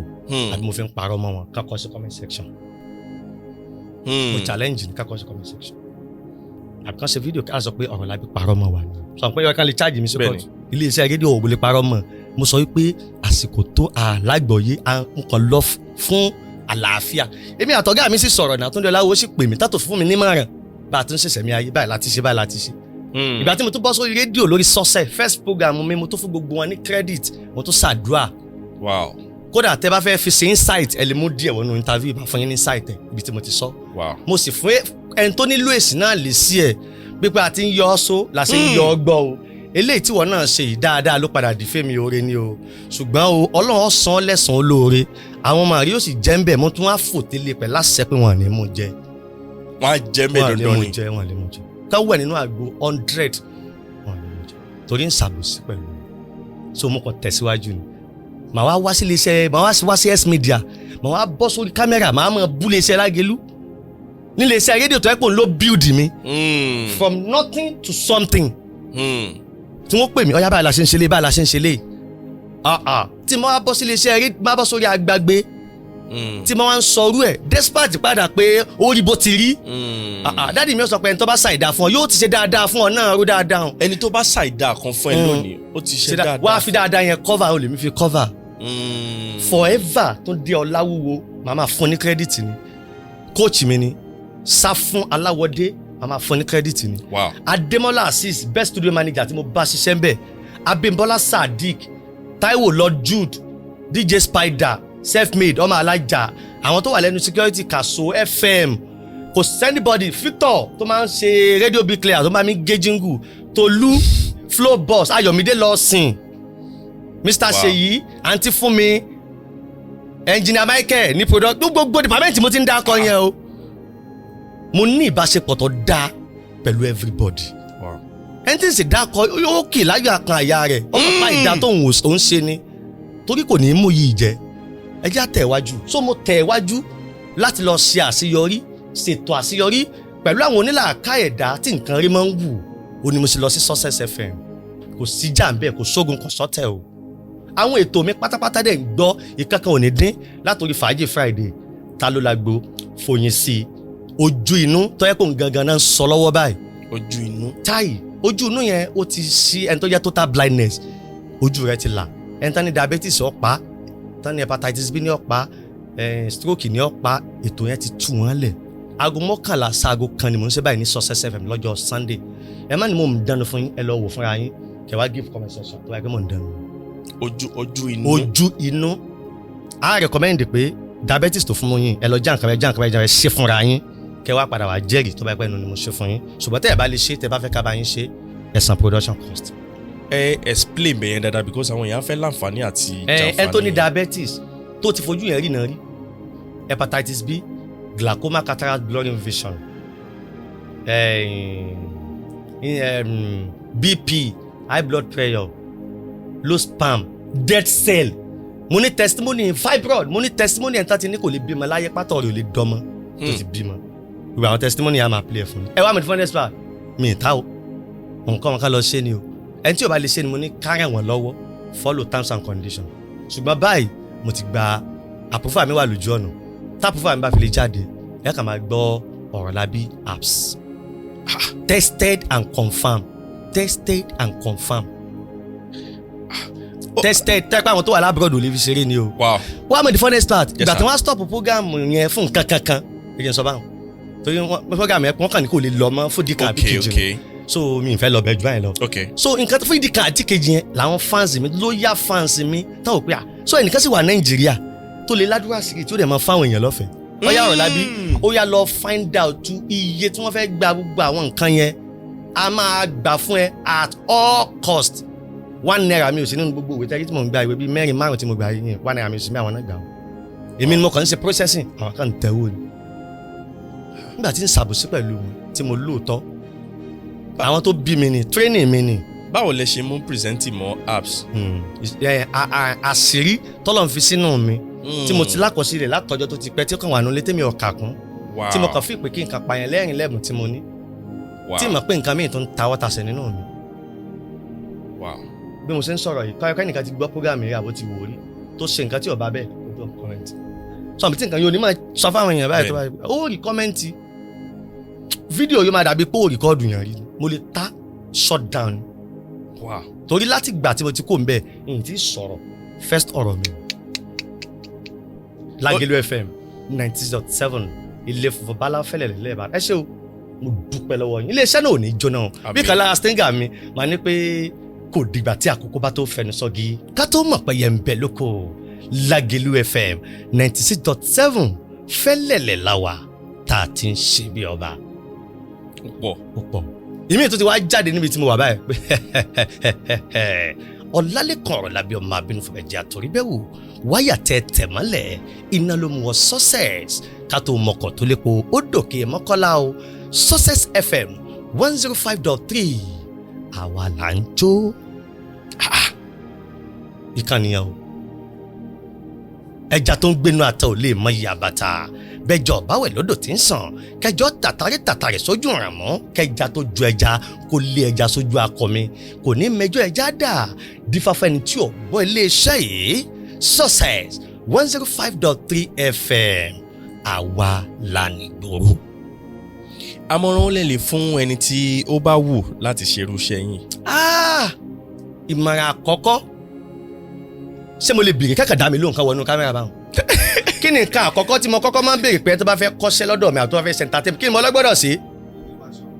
so ní passion. tọrọ jẹ ìyá o kì í ṣe bóde tó máa kówó o. ẹ bá mi repeat bẹ́ẹ̀. ọ jẹ ìyá o ní ilé tán o. ó jẹ ìyá. bọ ìyá tó o bá ń jẹ yẹn passion tó o ní fún òní jẹ́ ọmọ àlá tó wó fi wá máa wọlé. ọ sẹ́mtì ọ̀fẹ́ ó sì jíǹgù ọ̀fẹ́ ó mọ iye iṣẹ́ ọ̀fẹ́ tó ti ṣe. ṣé kọ́ mo pa iṣẹ́ ọ̀fẹ́ tí mo tún ní fún ọ lówó mọ́tò. bẹ́ẹ̀ni. ẹlòmíì ò tún ní lò ó nítorí lọ studio tó kówó lé tó ṣe kò tún ní lò ó tó dẹ̀ dùn tí wọ́n dẹ̀ mọ̀ pé ó parí iṣẹ́ so tó bá ti ní passion fún ò ní màlà alákọ̀ ẹlẹ́ẹ̀kejì ó jẹun tó ní àfarasìn. ó lè farasin ó lè gbàdúrà ó sì ní rí rẹ. ò ní ríra ẹ. a ti gbọ́ èmi náà ń gbọ́ ní ìsìn tẹ́ǹtò kínní èmi máa wà ń bẹ irọ́ ni o torí pé wọ́n ń gbọ́ ló ṣe wà ń bẹ o ibi iléeṣẹ́ rédíò kò yàtọ̀ sí pé yẹn kàn ń pariwo nù yàrá kan o but torí pé connection wà ń bẹ to the world ló ṣe nítumọ̀ ọ̀ jẹ́ nǹkan kan o so àwọn fans ló build yẹ àwọn ló make yẹ àwọn fans ló build yẹ àwọn ló sọ di superstar so tó bá rí wọn pẹ́ wọn lé wọn fẹ́ ya fọ́tò pẹ̀lú ẹ̀ wọ́n máa wú pẹ̀lú wọn láwọn tó jẹ́ àwọn lọ́jọ́ ọmọ ọ àwọn náà ń wẹ̀ lórí Facebook tó fi sọ pé èèyàn 70-100 ń wọ̀ tí iléeṣẹ́ fi mọ̀ pé ó nítumọ̀ so ra data fún wọn ni àwọn náà ń gbé ẹ̀ tán pè é lóò à ń gbádùn yín o tó bá ṣètò tí kọ̀ọ̀kan bá wọlé sọ̀rọ̀ bẹ́ẹ̀ tẹ́láyé àtọ̀run ni tó rí èèyàn pè ọ́ tí kọ̀ọ̀kan wọlé. àwọn tó wá ń pè ọ́ tí management fi mọ̀ pé program yẹn lọ díẹ̀nsì náà ló tún wá ń wú fún. That is why èmi ò ní tẹ́ńbẹ́lú olólùfẹ́ mi láyé tí báyìí pé mo parọ́ nìkan já mi ní comment section. ẹ ṣe gan-an tọ́lẹ̀ àmọ́ ẹ̀rọ mi lórí ọ̀kadà láyé ìgbà tí mo wà lórí ọ̀kadà gan Ọlábí tọ́lẹ̀ mi ní wáyé tì máa ti kíní kìtọ́ pé kò ní mọ̀ pé mi ì mọ̀ ń gan Ọlábí èèyàn mi wọ́n tó bẹ̀rẹ̀ gbégẹ̀ sí orídìí ẹyin fọmọ gbòòrò àwọn ọmọ mi máa ń wò báyìí pé wọ́n ti dáàdì ìṣe báyìí bọ́n mọ̀ pé dáàdì ìwọ̀n èsì tọ́g responsible dad responsible husband wọ́n mọ̀ pé ní dáàdì àwọn bí wọ́n ti mọ̀ pé ní táìmù yẹn mo fẹ́ wá ní level àwọn tèmi tó wà ń bẹ̀ ok mo dé gbòòrò ní ìsìn lára àwọn ọmọ ìgboro máa sọ pé no what exactly do you want fọmọ gbòòrò ọmọ ìgboro fẹ́ yẹn bọ́n mo débẹ̀ ọmọ ìgboro lè orí ọ̀dà mo ti dàgbà bọ́n mo débẹ̀ ẹ̀yà mi ní wá yín ti tó àlè aláyé ẹ̀kọ́ ẹ̀jẹ̀ máa ṣe nǹkan ẹ̀jẹ̀ máa fi pa káàkiri ẹ̀jẹ̀ ọgbà á dẹ̀ bí happy bí esin bá yan ní rúbẹ̀ wọ́n bá mi tí esin bá fò wọ́n bá mi yan tí wọ́n dà tó ti wọ́n rí program pípípípípípípí ẹ̀ ti sóríire látara àwọn èdèbẹ̀ àwọn ègbẹ́ pc wọ́n tó bẹ́ẹ̀ wọ́n máa pẹ́ bẹ́ẹ̀ lẹ́ni odidi ẹyin ọ̀nà bẹ̀rẹ̀ lòjé wà wọ́n tó bẹ́ẹ̀ kátó ọmọkàn tó lépo ó dókè bẹ̀rẹ̀ èrò rẹ̀ wá lọ sàkúbá fúnrẹ́ free wáyà tẹ̀ mọ́lẹ̀ iná ló mú wọlé fisikali ẹnu ọmọ ìgboro ọgbọ̀fẹ́ apá mi tinrin mi ò dọ́rùn ọwọ́ 100 ẹ dààmú wọ́n dàmí náà pé ẹ fòrò ìní wáyé tí ìní gbákú yín mo bẹ́rí ẹ̀jẹ̀ ní òyọ́ wọ́n ti mọ̀ pé lè wá sí level àwọn ọmọ ìgboro láìkẹ́ tó bá ń fọ́ọ̀mù fún wọn. so wọ́n fẹ́ máa wá ṣeré ń bí pé gbàtà òdì lówó láti lọ sí school kì í dẹ̀ sí gbogbo graduate náà ló ní làákàyè. ìbéèrè méjì mi tó kù. kì í ṣe gbogbo graduate náà ni ó ṣoríire kì í ṣe gbogbo graduate náà ni ó mọ̀wé kì í ṣe gbogbo graduate náà ni ó fìwé jẹun èyàn lè jẹ́ literate tí ó dẹ̀ mọ rúlu ayé tí ó dẹ̀ mọ gba graduate as PA àìsèpàdé olùsí yẹn ní òjá mójúlówó ẹni ìyá ń jẹ tọ́ ẹ̀pá máa ń ṣèpàdé olùsí ẹ̀yìn máa ń kọ́ Smedia 17 million ló ní o tó dẹ̀ lọ ń sọ pé 500 million ló ní ìta sọ pé àṣèpàdé olùsí ẹlòmíì wà tó ń wò bíi pé ó ń gbádùn jù ọ lọ ó ń gbádùn jù lọ ó sì tún fi ayé rẹ̀ ṣe prayer point ó sì tún ṣépè fún rẹ̀ bọ̀ ń gbọ́n òun ò fàṣírí rẹ̀ ta fi packaging sí wọ́sọ aláyèrè kò rojọ́ rẹ̀ fún ọ débi tó ẹ̀ tún ní fún ọ lówó tó wà lọ́wọ́ rojọ́ fún wọn kàn tó máa fi ọ sí yẹ̀yẹ́ ni kúkú dá problem rẹ̀ face ara àwọn ẹ̀kọ́ tí mo kọ́ lára emir soft ni ẹ tí mo jẹ́ ambassador fún talétalẹ̀ wọn mo tó jẹ́ ambassador fún iléeṣẹ́ tó ń talétalẹ̀ tó wọ́n ti mọ̀ pé Orolabi ọmọlúàbí ni táwọn bá ralẹ̀ àti ilé lọ́wọ́ ẹ̀ legit ni kò lè gbókò àwọn lọ tó ó máa ń protect okò ẹ̀ so táwọn yẹn fi ń ralẹ̀ lọ́dọ̀ mi nìyẹn o tó ti mọ̀ pé Orolabi bá ti fáwọn ńlẹ̀ àti ilé àwọn ò ní sanwó ẹ̀ lẹ́ẹ̀mejì. iṣẹ́ mélòó lẹ́ ń ṣe. multi concept mi ni Orolabi multi concept gbogbo iṣẹ́ mò ń talẹ̀ mò ń talé mò ń ta mọ́tò. ẹni tó ní làákàyè tó lówó tó fẹ́ ọkọ tí ò ní dàlámù máa fún wọn papọ̀. ọkọ tó lówó ṣùgbọ́n kò ní gbàgbọ́ pọ́bìnrin gidi wà á bá owó bí alálùbáríkà tí ò ní gbé lẹ́mìí gbóná. mo bam. ìjẹ́ kí ni ìgbéraga máa ń ṣe nínú ayé. ìmọ̀ jáyàn bọ́ ni ó jábọ́ èké tí wọ́n tún wá jábọ́ lásán ó jábọ́ tún wá yí ẹ rẹ̀ ó wá lè difficult láti kò sí bó ibẹ̀ lókìkí tó bá ní ìgbéraga. ó jábọ́ torí àárín méjì lọ wà ní gbogbo ọkọ̀ àtowó tó bá ní àwọn kan gbọ́dọ̀ níjú ọ lọ àárín méjì ló wà kó o sì lè lówó tó àárín méjì lọ wà ó tún pàdé àwọn kan náà àyètọ́ máa pé àsolóòsì tiẹ̀ ní ọ́ àwọn kan wà tán lówó tán ló kọ́ táàkì kan máa wọn. tẹ́pẹ́ tẹ́yìn pọ́nlé ń ta báyìí wọ́n ń dọ̀bálẹ̀ níwájú wọn báyìí tán ń tẹ́wọ́ gbà tí wọ́n ṣàjẹ́ tẹ́pẹ́ àwọn yẹn lẹ́dẹ̀ ń pọ́nlé ní táwọn sì ń jẹ ní tán lọ ń rá bàbà náà léwu sákù ń bẹnu sákù ó ṣe jẹ́ ni bọ́ tó o bá ti ní ìgbéraga loyalty lè sọ di nǹkan tó bìlẹ̀ kò lè jẹ́ láyé loyalty wà lóyà má rí rẹ má ríra ẹ tó o bá ti rí rẹ tàbí àwọn ọmọlúàbí ni ẹ má wọlé tẹ bá fún níṣẹ́ yẹn yóò bá yín ṣe recommendation lásán lẹ́lu mi ń jẹ $. owó lẹ́fẹ́ gbé kò tí ẹ̀ ní gbé fún yín jàǹtẹ̀ tí ò ní gbé fún yín lẹ́fẹ́ pé àwọn yẹn ti mọ̀ pé you call tí n bá fi lè gbé ìkànnì àwọn èèyàn mi ò gbé tó bá message mi tó bá ti pé business talk ni màá reply tó bá fi lè mú mi kó message mi ó wá ń sọ pé Orolabi ò reply rẹ ọmọ kó ti na ọwọ́ tẹ́mi ò like you fara yìí dáná na some blocking. ok ìkejì tí mo máa béèrè kó tó di pé a máa lọ báwo ni èèyàn ṣe máa ń mọ̀ pé èèyàn ní ẹ̀bùn. èèyàn lè má mọ̀ pé èèyàn lẹ́bùn. àwọn èèyàn míì wà nù ayé tẹ́ pé ẹlòmíì mọ̀ pé òun lẹ́bùn báwọn èèyàn ní ó rí ẹ̀bùn yẹn láàrin. ẹlòmíì mọ̀ pé òun lẹ́bùn. èmi mọ̀ pé ẹ̀bùn wà nù mí bọ̀ mi mo ṣe lè shape ẹ̀ ọ̀gá mi Ajíbọ́lá Akínyẹfà ló wá shape ẹ̀. ok o lè fi sẹ́yìn àwọn fi mí sọ́nà ọ̀rẹ́ mi Akínkúnmi Abíọ́dún A-Love ló wá jẹ́ kí n mọ̀ pé o lè fi rówó ọ̀gá shape ẹ̀ tó ráwọn ìgbowó ní pàtí tá bá ti gbowó wọn ń gbowó pàtí. so ọ̀rẹ́ mi ló wá jẹ́ kí n mọ̀ pé o lè gba owó tó nítumọ̀ tí èso owó dọ̀tí tẹ́ pé wọ́n tún wá rẹ́rìn wá fún ẹni mo lè ṣiṣẹ́ gbà mí kíkan máa sọ pé kíkan máa A for agbéni B for bode C for challenge D for dùgbẹ̀ E for ẹlẹ́ta F for fẹ́lẹ́lẹ̀ G for gate H for high court I for ìjókòdó J for jogging center K for kúdẹ̀tì L for labọ́ M for mọ́níyà N for nálẹ́ndé O for olómi P for pópó Q for queen cinema I for ring gold S for sasa T for toll gate U for UI V for ventura W for wákàjáyé S for express Y for yemẹtu ṣe ẹ̀rí sẹ́ẹ̀ níbẹ̀ o ní zoo ẹ tó bá jẹ́ olówó ọlọ́wọ́ tó jọmọ àbàdàn yóò máa pèsè ẹ̀ làákà ìmọ̀ọ́sẹ̀ yóò wà fún mi lówó ni ẹ̀bùn nìyẹn ìlú tí máa fẹ́ lọ màá ti ṣe research nípa ìlú yẹn mo ní tọ̀yọ́ A for akẹsàn B for bọ́rọ́bọ́rọ́ C for cam D for dọ́bà E for ilé ìkara F for Faraday G for gẹ̀dù H for hospital road I for ìsàlẹ̀ ọ̀yọ́ J for jabata K for kóṣobo L for labamba M for maborajẹ N for nírẹsà O for owódé P for pàkòyí S for sabo T for tobacco U for union road V for kí la pè fi na village S for express kò sílùú tí ó lè express Y for Yidi road Z for zoo ọ̀dà kan ní zoo kan wà lọ́yọ̀ mini zoo kan tàbí òkúta mo ní tìlọrin mo ní tòṣogbo mo ní tìtàbújá so kò síbi tí mo lè lọ wà á pàtẹ́wọ́ so irú owó yẹn so ìgbà mi wà mo lè ti parí iṣẹ́ ẹlòmíà kan sọ Mr. Orolabi ẹjọ́ fún wa ní káàdì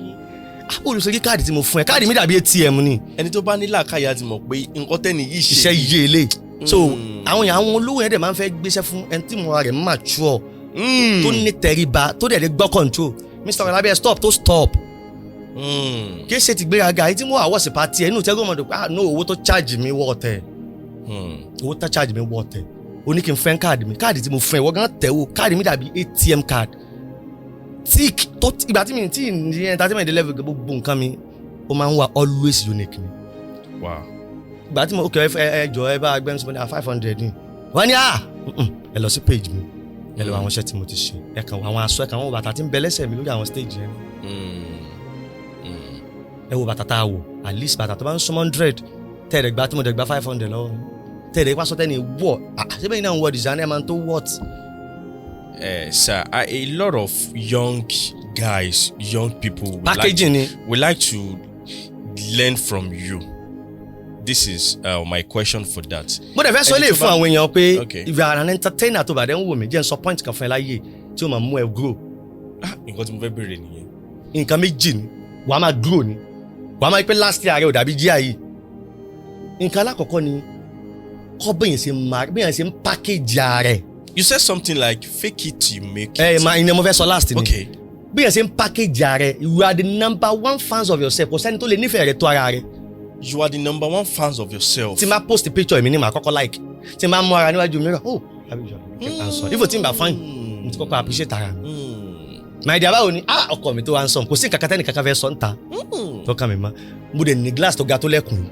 tí o máa wò látòkè débi bàtà tó ẹ pé tí nǹkan bá yí sóò mi gan máa ti rí máa ti tún ṣe kí n tó kò lé nígbà tí n lọ tí n tí ní mọ́tò ni o tẹ́pẹ́ lórí ọ̀kadà gan mo wà o ìgbà míì wà máa kí n tó débẹ̀ aṣọ mi ó ti dọ̀tí mi ní mọ́tò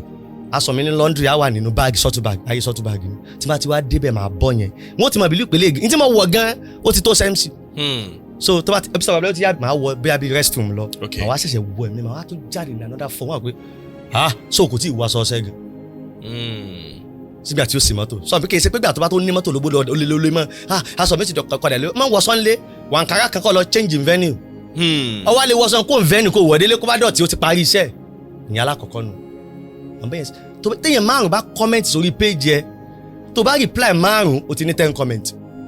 téèyàn 50 bá comment sórí page ẹ tó bá reply 50 ó ti ní 100 comment àwọn èèyàn máa wò pé tó fi lè mú post ẹ tó 100 comment kí ló wà ń bẹ òun náà wà force láti lọ. Wisdom. ẹni tó comment sórí page ẹ like ẹ jẹ́ kó mọ̀ pé ó kankun àti like mi ò ní lera bó ó comment ó tiẹ̀ fún ordinary like algorithm dẹ̀ ni tó bá ti like ẹ káwọn náà like ẹ kún wọn ni máa gbé fídíò rẹ wá fún àwọn àbí ẹ pé máa kújọ́ mẹ́ta sẹ́ẹ̀ ṣe fídíò ni ó sì ń dààmú ọ̀tọ̀ pé ẹ ò máa engage wọn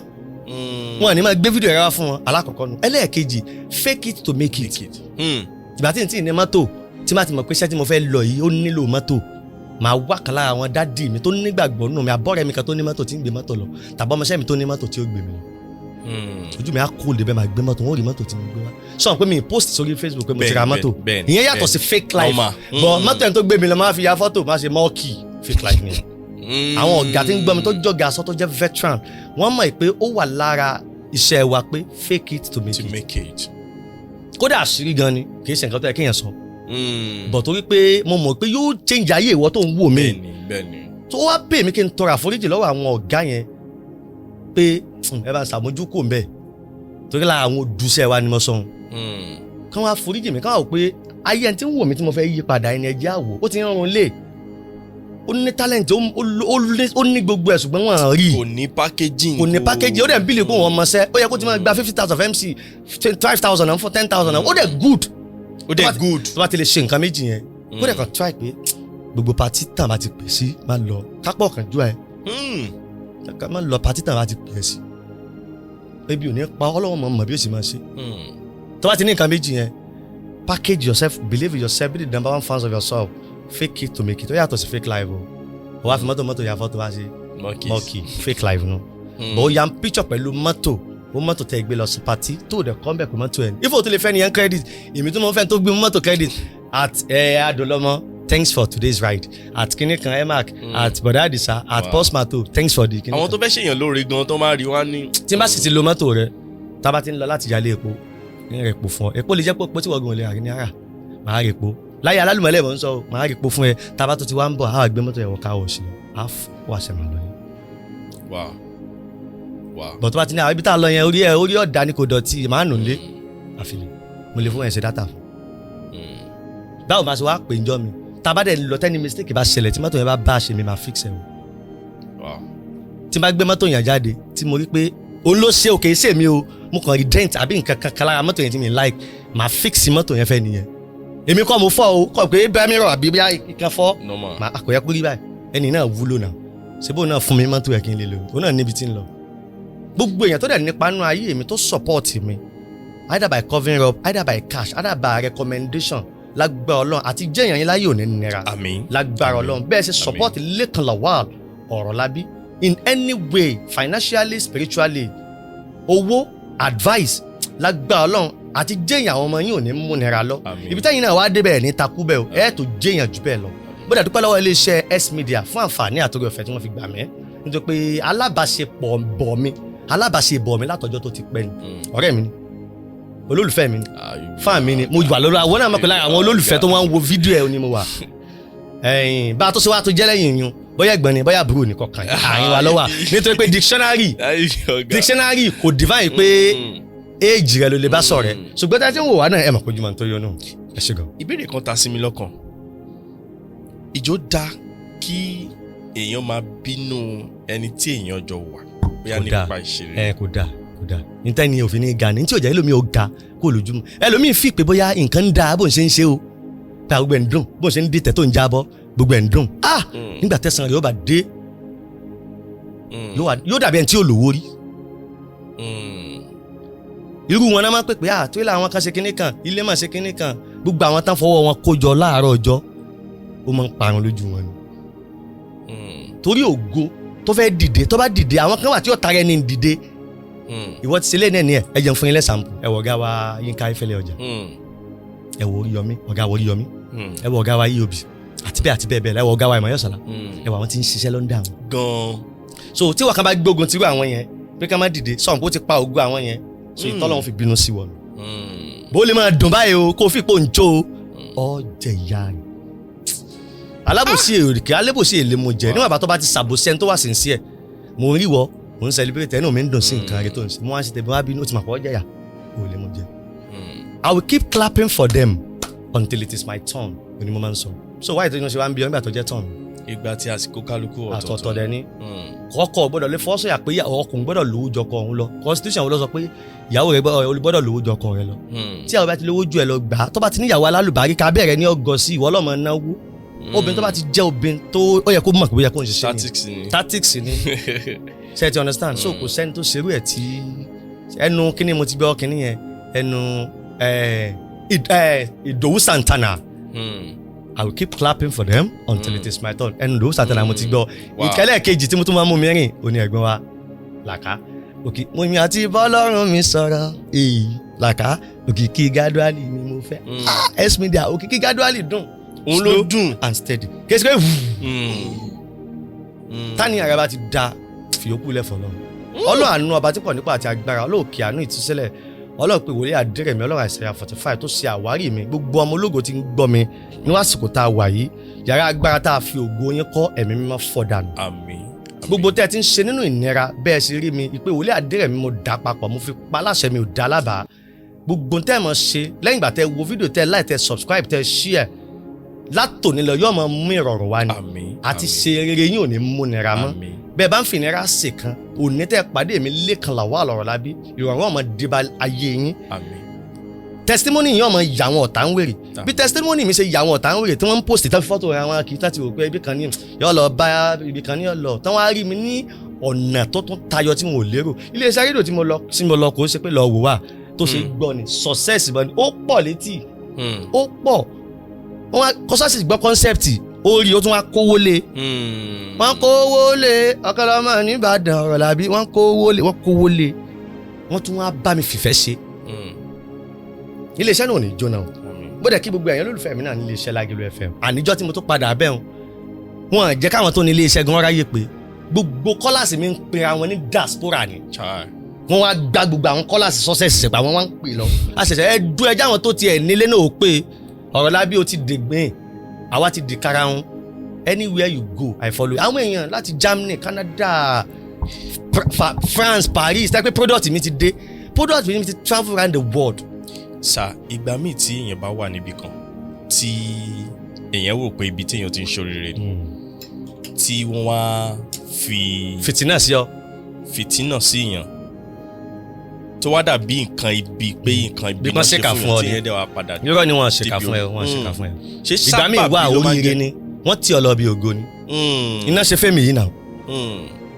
For the past 10 years nǹkan tí mi ronú láàrin 2-3 weeks so ti tó 3 weeks ni láàrin 2 weeks mo dẹ̀ ti lè achieve irú nǹkan báyìí láàrin 2 weeks. ní nǹkan tí ò ń sọ̀rọ̀ 1 million 2 million o tí ń dẹ̀ ní 1 naira ń bẹ̀. So ó yẹ pé definitely mo ti ń feel comfortable. ṣé ìgbà míì wà ibì kan wà tó jẹ́ pé o gbọ́dọ̀ bá a mú ọ lọ tó yẹ pé a kàn gbé èèyàn kan dìde láti tẹ́nà dí rẹ kó lè ti ọ lọ bẹ̀ ni. Ibi tẹ́ ẹ léwà dé yìí oore ni àwa gan ọmọ pé ọdún mi pé mi mú yín kan tá a bá mọ kékeré kan àbá rọra sáré ibi ògo náà tì mí léyìí wọ́n tì mí lọ sí àṣeyọrí. Ó kọ́ iléeṣẹ́ tó wá ń rò success àwọn aláṣeyọrí ẹ̀dá ló Smedia àwọn aláṣeyọrí ẹ̀dá pọ̀ ń bẹ́ẹ̀ tẹ́kun wọ́n ti ṣe dáadáa kí ló fẹ́ ṣe tó jẹ wọ́n lójú ṣé mọ́tò lọ́ra tí ó jẹ wọ́n lójú àwọn tẹ́kun ẹni tó kéré nílé iṣẹ́ ló ní mọ́tò 3 ṣé lè lọ fẹ́ kọ́ tí ó jẹ wọ́n lójú ṣé ìyàwó lọ fẹ́ ṣe tí ó jẹ wọ́n lójú Mẹ́kà ló fẹ́ lọ tí wọ́n ti lọ ṣé umura lọ fẹ́ lọ tó fẹ́ fi wú àbí ambassador lọ gbà tí wọ́n ti gbà fáfáfáfá àbádúrà tí ló àbí èèyàn lọ́mọ tó fẹ́ fi mọ bí ọdún so tó bá fẹ́ ṣe wọ́n kàn jọ yẹn láti celebrate yẹn wọ́n tó fún ẹ lówó ni àwọn yẹn ń ṣàṣeyọrí nǹkan rí máa ń wù wọ́n gbà. So to my last question before we round up sir ìdó dá kéèyàn máa fi ọkàn sí promise. má fọkàn sí mi fọkàn sí tó bá ti promise mi ní fọkàn sí ṣé ìdí tó pé ìní nígbà tí n fọkàn sí tó bá fún mi kò ní dùn mí. ọ̀bùn tó kí mo mọ̀ pé mi ì ṣiṣẹ́ owó sí ọ lápò ó fẹ́ ràn mí lọ́wọ́ ni tí nǹkan mi bá dìde ó wù ẹ́ kó fún mi but bùkátà kan náà jáde fóònù náà tó náà nílò owó yẹn kò dẹ̀ lè máa ròyìn bùkátà yẹn tó pé nǹkan àṣírí ní òjò fún ọ ọ àmọ́ bí náà necessarily kò sí bẹ́ẹ̀ dẹ̀ ṣe lè nífẹ̀ẹ́ yẹn tó láyé o ò lè nífẹ̀ẹ́ rẹ̀ wá nífẹ̀ẹ́ ni ju ààrẹ lọ ìwọ nílò owó tó fẹ́ fi ṣe nǹkan mo dẹ̀ fẹ́ fún ọ lówó yìí ní kó wọ́n fún ọ tó máa wulẹ̀ fọkàn sí tó bá ti fọkàn sí kò ní dùn ọ kà máa rí i pé tó bá wá gift. Okay, well, thank you so much. Ọ̀dà bí èmi tí mo lọ party tí mo ti jẹun kò ń lé tí wọ́n á dé party tó fún jẹ lọ mi kò lè dùn mí àwọn bẹ́ẹ̀ sì mi ti mọ̀ ká tó lọ party á ti jẹun kò ń lé torí pé we are not going there we will not eat immediately we drop the mic we enter our car at the convoy wa kò ń bẹ́ẹ̀. All right, before we round up, so will you like to appreciate some people using this platform? I would like to use this wonderful moment to appreciate everyone that has contributed successfully to my life. I want to say a very big thank you. Thank you very much for supporting, for your prayer, for your advice, for your mentorship. If I should be mentioning name, I will have to forget a lot of people. But let me say a very big thank you to you. Thank you very much for supporting me, for supporting my brand, for supporting my family, for supporting my life. I really appreciate you. And I pray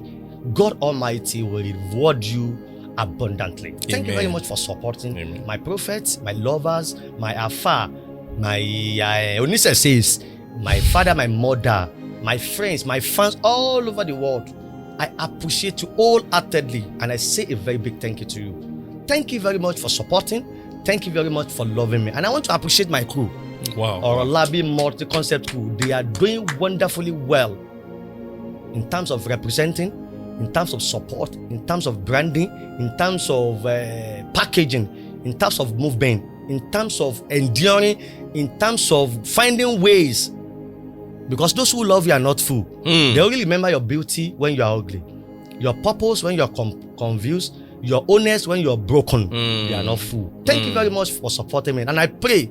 that God Almighty will make you a star. And the world will celebrate you. You won't just be a star. You will be a meaningful and paid star. Amen. And I want to say a very big thank you to Smedia podcast company. The Lord will enlarge your coast. Amen. This company will be bigger. Amen. Will be bigger home and abroad. Amen. Your studio will be one of the biggest studio. Amen. Home and abroad. Amen. You will be the one. You will be the one to have one of the competent, the strongest engine, the strongest material, the strongest equipment in the world. The Lord will celebrate you. The Lord will enlarge your cause. I want to appreciate your wife too. Thank you. That woman is a very lovely and supporting wife. Woman sọ lẹ́yìn ẹni gbogbo gbà pé ìyàwó bí ìyàwó mi ni ìyàwó ẹ̀. Ọkùnrin obìnrin tó bá lè dúró tìran obìnrin alálùbáríkà rẹ̀. Lágbára Ọlọ́run bó ṣe ń wò mí bó ṣe support Smedia tó support olólùfẹ́ mi tó ẹni tó bá support olólùfẹ́ mi ọ̀rẹ́ mi lágbára Ọlọ́run ò ní mẹ́rí. Àmín. Gbogbo tí ń dùn ọ́ lọ́kàn tó lè sọ fẹ́ nìkan tó sọ fọ́lọ́ lágbára Ọlọ́run ó ti di ọ̀run látòní. Ìwọ lọ kọ́lẹ̀ nǹkan kan wà tí ń fi ọlá pé látòní lọ wo oṣù mẹ́ta sásìkò tá a wà yẹn nìkan ọ̀bọ̀ sí oṣù mẹ́ta tiẹ̀ ti pẹ́ ju ìfọ̀sùn kan mo pa láṣẹ ni mi ò dá lábàá láàrin ọ̀sẹ̀ méjì sọ́sùn kan sásìkò tá a wà yẹn ti ń pa ọ́ lẹ́kùn kó o bẹ̀rẹ̀ sí máa give test ní kó o pè é pé Orolabi ó ti rí bẹ́ẹ̀ ọlọ́run àṣàyà 45 ọlọ́run pé adérẹ̀mí ọlọ́run wòlíì adérẹ̀mí ọlọ́run kì àánú ìtúsílẹ̀ ọlọ́run ìpè tó ṣàwárí mi yóò yẹ kó rí bẹ́ẹ̀ malis kapailia mo darapọ̀ mọ́ ìpè wòlíì adérẹ̀mí mo sọ nǹkan gbogbo agbára tó ń dènà àti ṣàṣeyọrí rẹ ní nǹkan tó ń rò yẹn tó ń di ẹ̀mí má fàájà dànù kó rí bẹ́ẹ̀ kó ṣe bẹ́ẹ̀ Jésù Olúwa wa. Thank you very much for having me. Ẹ má jọ yà yín lẹ́nu pé ẹ tó rí mi lọ́nà mi o. I love God. Ẹ tó nífẹ̀ẹ́ Ọlọ́run ni mi o. Ìyàtọ̀ ń bẹ láàrin ẹ̀sìn àti Ọlọ́run àti ìgbàlà. Má jẹ́ wọ́n gbé ọ ní gàmọ́sẹ̀ ṣàwárí ààrẹ. Ẹ ṣé gan. Thank you so much. Would you like to maybe call your phone number especially for your. Gbogbo ẹ̀yin olólùfẹ́ mi nílé lóko lẹ́yìn odi tẹ́ bá ní nǹkan tẹ́ fẹ́ bá mi sọ tàbí nímọ̀ràn tẹ́ fẹ́ gbà mí ẹ pe nọ́mbà yìí consultation only ní nọ́mbà yìí wà fún kí èsì ti gbéraga o consultation only mo fẹ́ ṣe nǹkan báyìí mo fẹ́ ṣe nǹkan báyìí mo fẹ́ ṣe nǹkan báyìí tó ti gbọ́ nípa mi 080 37 42 6105 080 3742 6105 tàbí kẹ́kọ̀ọ́ pẹ̀lú nọ́mbà tó ń display lórí screen at Lekan Orolabi ní gbogbo social media platform YouTube TikTok gbogbo platforms mi Lekan Orolabi. I say a very big thank you to àwọn tá a jọ wá tán wà nínú studio lónìí Olúbùnmi Ọláníyì bọ̀dá àdìsá ara àwọn media team mi nìyẹn ara àwọn media team Ọlábìkọ́sí Habib tó jẹ́ smarto post smarto àti àwọn yòókù wọn náà tí wọ́n síbi tá a lè jọ wá a ní apẹ́ra wa ni o a pọ̀ gan ọ̀gá kan ọmọ ṣe plenty ni tánà bí bá jáde sàbí mọ́ tẹ̀lé àná bí at least àwọn boys máa fẹ́ tẹ̀lé mi tá a bá fẹ́ wà níbi gbọ́dọ̀ less than 20 lẹ́yìn mi ó kéré tán gbọ́dọ̀ less than 20 so mo kí gbogbo yín pátápátá. Thank you very much and I want to say thank you once again to my parents àwọn òbí mi tí wọ́n foyún mi dànù tí wọ́n jẹ̀yà sọmọ ọ̀dọ́ ọlọ́kà tí wọ́n lálà sí kí n lè bá jẹ́yàn ìyá mi mo dúpẹ́ lọ́wọ́ yín Mrs. bí olawa bí ẹ̀sọ̀ sọ̀rọ̀ ọmọ nílé òbí ọmọ ẹlẹ́ni àti ẹ̀ka ọmọ ẹlẹ́ni ẹ̀wẹ́dẹ́ mọ́rin ìdọ̀tí olókìrí tó ṣeré bí àgbáre ọlọ́run ṣe kú ní ìsinmi fún ẹ. ẹ̀gbọ́n mi my coach tó sọ pé Lékan tó bá kàwé yóò wúlò fẹ́bùn rẹ yóò fi lè nítumọ̀ ẹ̀wá mo ṣe enjoy lónìí àgbékẹ́ mi Ọmọbọ́láńlé Àgbékẹ́ o ṣeun àti ìyàwó mi Mrs. B.O. làwa àlónà Ọmọbọ́lájí Àgbékẹ́ lẹ́gbọ́n Àgbékẹ́ níyàwó àtàwọn àna mi ẹ dúpẹ́ o thanks for supporting Alhaji Mukail tó jẹ́ bàbá ìyàwó mi olówó epo ẹ ṣeun àti gbogbo àwọn ẹ̀gbọ́n ìyàwó mi àǹtí Bọ́lá Zan pàdé mi jùjùjù ni ẹ thank you very much Sister Bimbo Sister Lawumi ẹ tilẹ̀ ní dárúkọ àti gbogbo wọn àti gbogbo èèyàn olólùfẹ́ mi gbogbo àwọn èèyàn wa nílé Sophie ìyá àbíjẹlẹ́gùsí lágbólé wa pátápátá ẹ ṣe gan mo dúpẹ́ mo dẹ̀ kípẹ́ lọ́wọ́ ṣéèkì mi fún oyè tí wọ́n fi jẹ Máyégún Atúlùṣe lélẹ̀ tí wọ́n wí láwà ní rẹ̀ fún mi ẹ ṣe gan mo dúpẹ́ o látàrí dáadáa tí mò ń ṣe pẹ̀lú àgbo fáwọn èèyàn lọ́fẹ̀ẹ́ wọ́n ní mò ń mú ayégún wọ́n á fi mi joyè Máyégún Àdínì ẹ ṣe gan mo dúpẹ́ mi ní wáyé ti thank you very much for supporting I love you àtàdé ẹ mọ̀ pé mo nífẹ̀ẹ́ yín gan ẹ̀yin náà dẹ̀ mọ̀ ẹ dẹ̀ mọ̀ pé mi kì í já yín tàn mọ́ o mi ì lè jójú yín èmi báwo apá mi tirin mi ò lọ́rọ̀ ọwọ́ ẹ ṣe gan mo dúpẹ́ o ẹ kú fẹ́tẹ́ ẹ ní sí brand mi o I love you so much ọ̀nàdé fìlà. Till we meet again, still your humble Stephen Adekunle. Stay blessed.